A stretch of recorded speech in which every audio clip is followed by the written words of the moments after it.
Саламатсыңарбы балдар? Сабакка даярсыңарбы? Бүгүн биз математика сабагын өтөбүз. Маанайыңар күндөй ачык болсун балдар.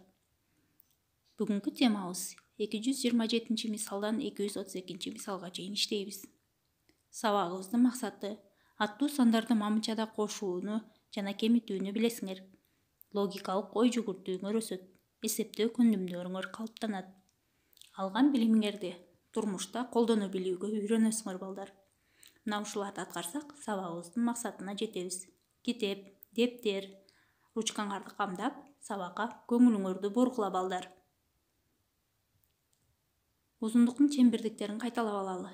1 сантиметр барабар 10 миллиметр, 1 дециметр барабар 10 сантиметр, 1 метр барабар 10 дециметр, 1 дециметр барабар 100 миллиметр, 1 метр барабар 100 сантиметр, 1 километр барабар 1000 метр балдар. Муну силер билесиңер. Аттуу сандарды кадимки сандардай кошулат.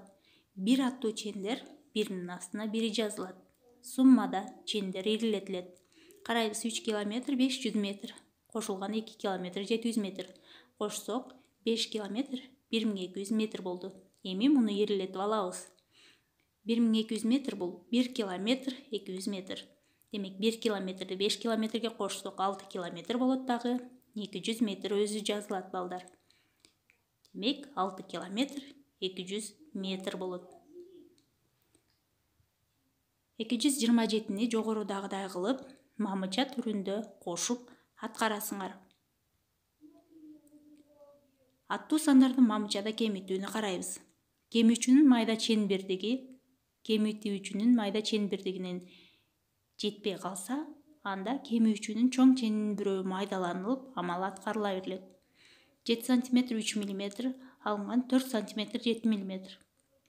3 миллиметр 7 миллиметрден кичине болгондуктан чоң чембердигинин бирөө майдалап алабыз. 13 миллиметр болот. Андан 7-ни алсак 6 миллиметр.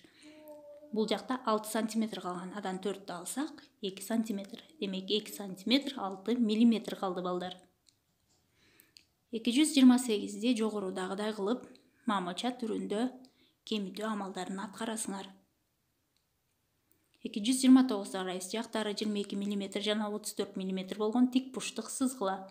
Жактарынын узундугун ийрилетип, түрдүү чендер менен жазгыла. Тамгаларды пайдалангыла.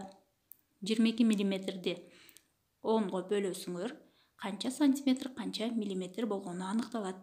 34 мм-ди да 10го бөлсөңөр, канча сантиметр, канча миллиметр экенин аныктайсыңар балдар.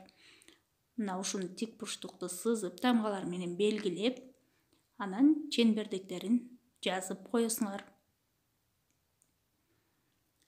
230 карайбыз. Кайсылары калдыксыз бөлүнөт? Калдыксыз бөлүнгөндөрдү таап дептериңерге аткарасыңар. 231. Кайсы эки сандын суммасы 7, көбөйтүндүсү 12 болот? Ойлонуп, аткарып жазгыла. 232. Тик бурчтуктун эки жагынын узундуктарынын суммасы 7. Анын жактары кандай болушу мүмкүн? Канча учурду байкадың? Мисалы мен 5 кошу 2 деп барабар 7 дедим. Силер дагы ойлонуп көргүлө. Бүгүн биз аттуу сандарды мамычада кошууну жана кемитүүнү үйрөндүк. Үйдөн кайталап, эрежелерди жаттагыла. Үйгө тапшырма 233 мисал. Тапшырманы аткарып, WhatsApp аркылуу жөнөткүлө.